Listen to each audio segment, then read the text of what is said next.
Hi, everybody, and welcome back to Aligned Life with Anna. My name is Anna Long-Stokes, and I'm an energy-informed therapist and clairvoyant.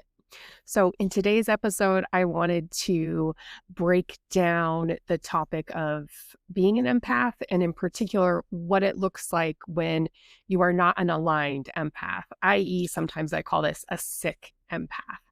So let's start off by talking about what an empath is. So, generally speaking, an empath is somebody who is highly sensitive and who has the ability to really feel and experience the emotions and energy of others. So, this is different than someone who might see themselves as intuitive or psychic. Maybe they have the ability to foretell or foresee future events, or, oh, someone's about to call me, and they have an awareness that their energies are connected with other people, but it's more of a mental awareness or a visual awareness.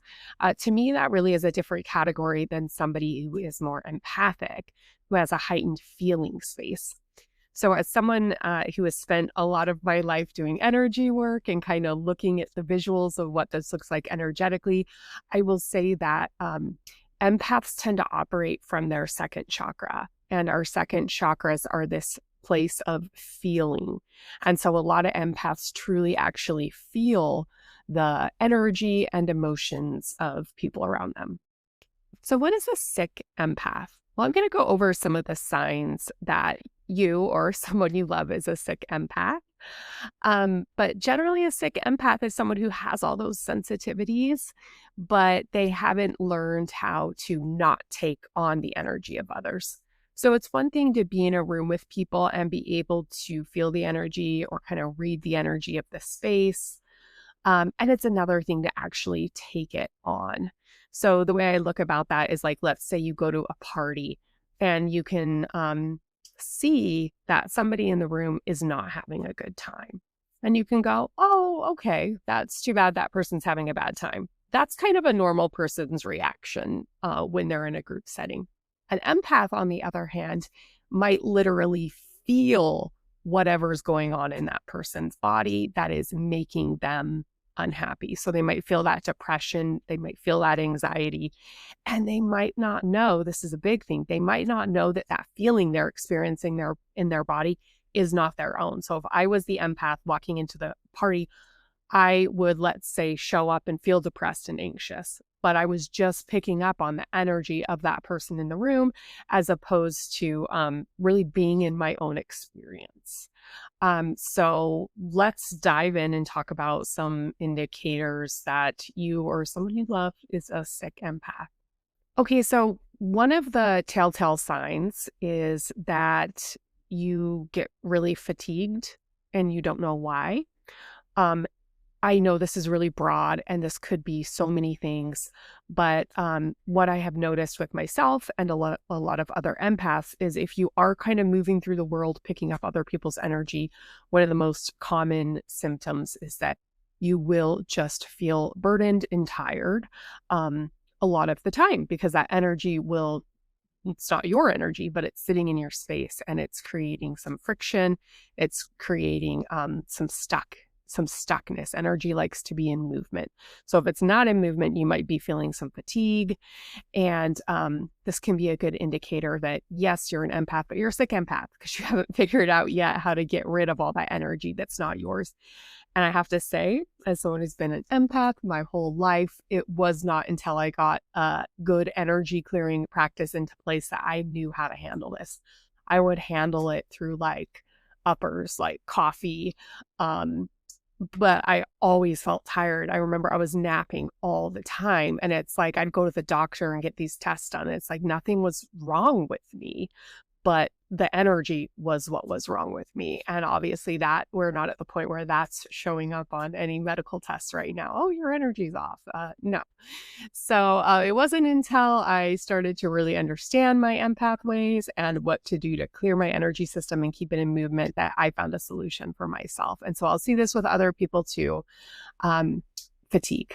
Okay, so indicator number 2 that you're a sick empath, and I kind of talked about this in the beginning when I was just talking about being an empath, is that you pick up on the energy and emotions of people around you, but you are unaware that they are not yours. So, um, let's say that you go to a family gathering and there are two members of the family that have opposing political views, and they get into an argument. And maybe you're actually really neutral, maybe you're really middle of the road, maybe you just don't care. But as an empath, believe me, by the end of that dinner, you will care on one side or the other.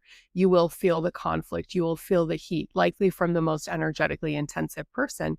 And you might find yourself taking on the views, opinions, even physical expression of the people that you're in the room with, because you're sort of like a sponge.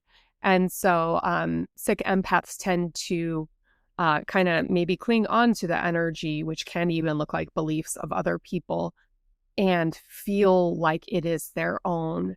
But once they clear their energy and kind of just find their true unique vibration, they feel better. Or they're like, oh, that thing I thought I really cared about, I actually don't care about. Or that pain I thought I was really experiencing, actually it's gone. I don't feel it anymore. So it's a very interesting thing where it's a very palpable, physical, emotional experience for an empath.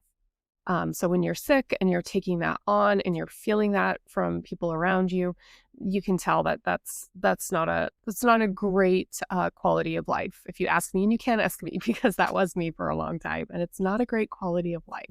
But once you realize you're doing it, and then you figure out how to use basic energy techniques to clear your space, it's life changing. And you can find more neutrality as you move through the world. Because yes, while there are things we all care about and things we all need to have a vested interest in that may resonate with us on a personal soul level, we really aren't meant to be in the energy and emotions of everyone all the time.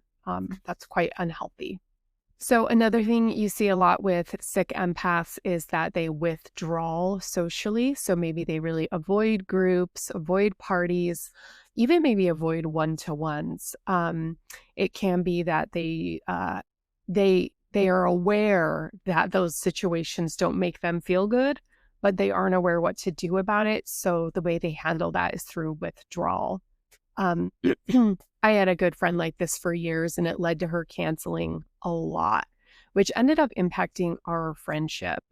And at the time, I didn't realize it was kind of how she was managing her empath ways, was just to avoid. So in the moment, she would make the plans and she would think, okay, I'm going to do this. This feels good. But when she started to kind of hit the energy of moving forward with those plans, um, and she didn't have the tools to work it, she would just kind of go, oh, well, I'm not going to do it. And she would make up a lie about why she wasn't going to do it. So I always felt like we were in this weird push-pull where I'm psychic. I knew she was lying. She's empathic. She wasn't handling her energy. And then at the end of the day, it led to kind of a crumbling of the friendship. And so you see this a lot with empaths where they can get kind of, they're very often like loving, healing people, but they will reach a point where they just have to withdraw. And it could look like depression or social isolation. This kind of goes hand in hand with everything we're talking about, but a lot of empaths actually feel the physical symptoms. So it could be literally feeling the physical symptoms that others in the room are feeling. Like when I was in college, I was interested in nursing, but when I would hear the stories about nursing and what people would go through, I felt the pain of that. If someone talked about a surgical incision, I would feel that in my body. And I mean, I did go into social work. I have my master's in social work. I'm a licensed clinical therapist. However, something about handling this on an emotional level seemed more appealing to me. I knew I wanted to be in the energetic and emotional space, so I ended up going into social work. But I had to leave the field for a long time because I didn't know that what was making me so miserable was my energy and my empathic tendencies. So me being empath is what made me great at my job, but then it also made me burn out. So you see this with a lot of helping professionals where they will start getting a lot of physical symptoms and they don't always know the root cause. So physical symptoms might look like stomach aches, it could be headaches, it could be that chronic fatigue that we talked about.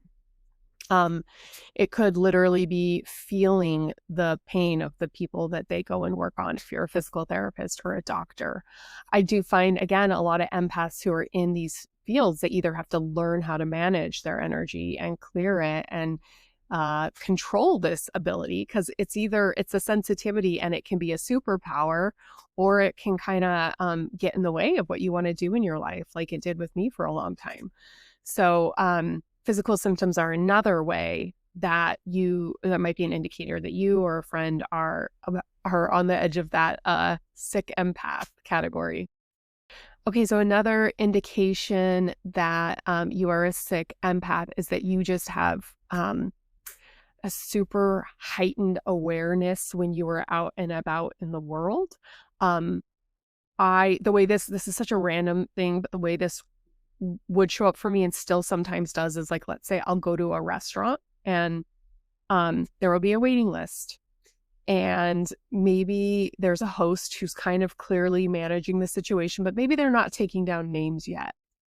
And I would get like super anxious and I'd feel like I need to make sure everyone in line knew where everyone else was in line, and that everybody's discomforts around the looseness of this situation were sort of met. This might look like you're at a restaurant and you are tuning into the conversation of others sensitive to the topic they're talking about, and feeling the discomfort building in the room around others who are hearing the conversation. Like, it can look like so many things, but it's this heightened sense of awareness that can leave you on edge and really unable to be in the present moment, just enjoying the company you're with, enjoying the experience you're with, because you're kind of so busy trying to like manage the freaking experience of others. That's really common when you're a sick empath. Okay, so how do you get over this? How do you treat yourself as a sick empath? That's probably your next question. So the number one way to treat yourself is to realize that a lot of this is rooted in energy, and understanding that while this may feel physical, the treatment of this can be an energetic treatment. So if you are sick, it's usually because you have taken on foreign energy. And what I mean when I say foreign energy is just any energy that's outside your space. Um, I teach a energy hygiene class, and the first thing we talk about is how there's two types of energy. There's your energy, and then there's all the energy outside you. We each have our own energetic signature vibration that's going to feel best to us. And so, having just our energy in our space most of the time, sure, you're going to like walk through life, pick up stuff, but then having a clearing practice in place, as I call an energy hygiene practice, is really, really crucial. So what this looks like is learning to clear the foreign energy from your space, learning to protect your energy boundary from outside energies, and learning to fill in with your own unique vibration, because you can actually bring in more of yourself, bring parts of yourself back from the past and the future, wherever you've left your awareness, you can bring that back and begin to fill in with yourself. And so, how do you treat yourself? You realize that there's two types of energy. Energy is the basis of everything, and you get a practice in place for yourself so that you can clear out the uck and gunk that doesn't feel like you. And I also have a little 20-minute masterclass called Self-Healing 101. I'll put the link below in the description. And those are my two favorite tools for quickly clearing and filling in my space as an empath, so that even if I pick this stuff up, even after all my years of meditation and study around this, that I just have some tools to work with on the go. Or before I go to bed at night, so that I can have a better hygiene practice and feel my best as an empath. Okay, so lastly, what I want to touch on is that not everybody is an empath, I have found. Like, I used to think most people were or had that ability, and I do think most people do have that ability, but it's very different to learn how to activate your empathic abilities than it is to just try to walk through life managing it. And one thing I've noticed is a lot of people who are empaths, I'll get these therapy clients, they're very clearly empaths, but they won't have maybe the vocabulary to know that they're empaths. They won't have the tools to work with that. And so not all empaths know they're empaths. They think that everyone is this sensitive. They think everybody feels everyone's energy.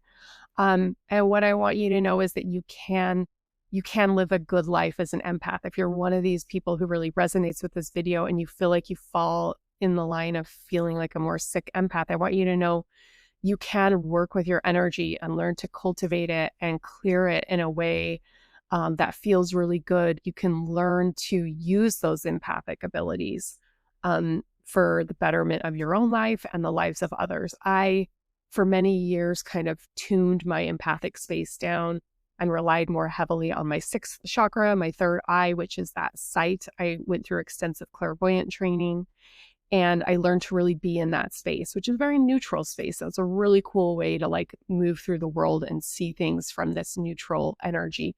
However, what I've found since opening up my private practice in therapy and doing a lot of healing work is actually I love tuning into that second chakra, that feeling space. When I'm in sessions with people, I can feel what they're going through. And I can be like, talk to me about this emotion that's in this part of your body. Are you sensing this? I will just have an awareness of heat, cold, grief, joy. I'll have a sense of all of it because I will literally feel it in my body and then I let it pass through me. And so it's a part of how I clinically work with people and navigate asking the right questions in my therapy sessions. But it's something that for a long time I would get confused because in the past I would have thought, that's mine. That's my feeling. That's my energy. And then I would often like hold on to it, which felt heavy. And then again, led to that fatigue.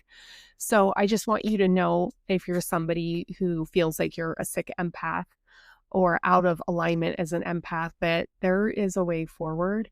And it starts with energy and getting to know your energy.